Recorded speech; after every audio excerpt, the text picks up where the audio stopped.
اخي وحبيبي، عايز تعرف الدنيا رايحه على فين؟ اسمع الكلمتين دول، صلى على النبي، زيد النبي صلاه.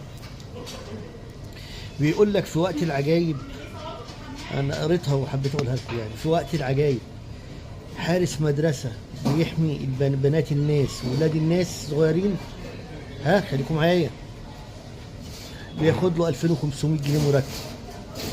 مع ان في حارس مرمى بياخد 20 مليون عقده في السنه، بيحمي جول شبكه. حارس البنك بره بياخد 2000 ونص وقاعد طول اليوم في المطره وفي البرد وبيحرس المليارات جوه البنوك. ده حاجه لطيفه يعني قريتها يعني.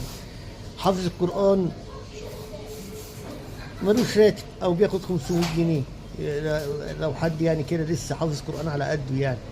لكن لو جبت مطرب مهرجانات على قده او مطرب كبير